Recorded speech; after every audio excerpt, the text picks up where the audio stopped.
In every era, someone's ego rewrites the story. This is Ego Eras. They called him charming, handsome, brilliant. But behind that polite smile lived something cold, something patient, something that built a house made for murder. Chicago, 1893. The city was alive, humming like a machine that never slept. Steam hissed from the streets. Electric lights glowed for the first time over crowded boulevards. The World's Fair had arrived, a celebration of invention and progress that promised the future. People came from all over the world to see it. It was a dream, a miracle of the modern age. And among those dreamers was a man who saw opportunity not in light, but in shadows.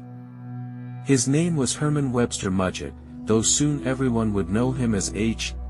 Holmes, the man who would build what history still whispers about today, the murder castle. Holmes looked every bit the gentleman. Well-dressed, well-spoken, eyes full of confidence. He had studied medicine, opened a pharmacy, and carried himself like a doctor who belonged to a higher class of men. But under that neat suit beat the heart of a predator. He had no conscience, no fear, no empathy. Only curiosity, twisted and hungry. He started small. A business deal here, a scam there. A fake insurance policy, a stolen shipment of goods. He was clever enough that no one ever saw the pattern forming. By the time anyone suspected, Holmes had already moved on to something much bigger. He bought a small corner property in Englewood, a growing neighborhood on Chicago's South Side. There he began to build what he told everyone would be a hotel for guests attending the World's Fair. He smiled, shook hands, and hired construction crews. No one knew what he was really planning. The building grew quickly, 3 stories tall, a mix of shops, rooms, and hallways that seemed to twist for no reason. Holmes constantly changed builders, firing one crew after another. Each team only saw fragments of the blueprint, never the full picture. And that was exactly what Holmes wanted. From the street, it looked respectable, a fine modern hotel. But inside, it was something else entirely. There were doors that opened to brick walls. Staircases that led to nowhere. Rooms that locked from the outside. And deep inside, behind false walls and hidden panels, were shafts and chutes that dropped straight into the basement. To anyone else, it would have seemed absurd. But to Holmes, it was perfect. Every hallway, every hinge, every bolt served a purpose. His purpose.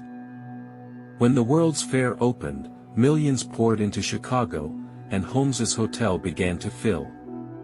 He offered jobs to young women who had come to the city alone, chasing the promise of work and independence. He smiled kindly, asked about their families, and promised safe lodging. Many accepted. Few were ever seen again. Inside those walls, the charm ended. Some rooms were soundproofed with steel. Others were airtight, fitted with hidden gas lines Holmes could control from his office upstairs. He could watch, listen, and decide exactly when each breath would be the last. When it was over, the trapdoors opened. Bodies slid silently down the chutes to the basement below. Down there, the air was heavy, sour with chemicals. Holmes called it his workshop. In reality, it was a grave disguised as a laboratory. Tables lined the room, some for cutting, some for burning. A furnace big enough to hide the truth roared in the corner. Vats of acid and quicklime waited to dissolve what was left. Holmes's past in medical school gave him all the knowledge he needed. He stripped flesh from bone, cleaned skeletons, and sold them to medical universities for profit. Nothing went to waste. He worked like a man conducting an experiment, methodical and calm. Outside, Chicago sparkled with lights and music. Inside the castle, the screams were muffled by walls built too thick for mercy. Neighbors sometimes complained about strange smells or noises, but Holmes always had an answer: a burst pipe, spilled chemicals, a small accident in the basement. He smiled, reassured them, and the questions stopped. For months, the murder castle operated in silence. People came and went. Some checked in and vanished. Others took jobs and were never seen again. The city was too busy celebrating the future to notice the darkness quietly feeding beneath it. But even for Holmes, greed eventually demanded more. By 1894, as the fair ended and the crowds drifted home, he began searching for new ways to make money. Murder had become habit, but fraud was still his favorite game. That's when he met Benjamin Pitzel, a carpenter, loyal, and simple enough for Holmes to control. Holmes proposed a plan: they would fake Pitzel's death, collect the life insurance payout, and split the money. To Pitzel, it sounded easy. To Holmes, it sounded like another opportunity. Because in Holmes's world, no one stayed alive long enough to share. You've just stepped into the shadows of ego eras. Don't forget to like, subscribe, and stay curious. Because every era hides another secret.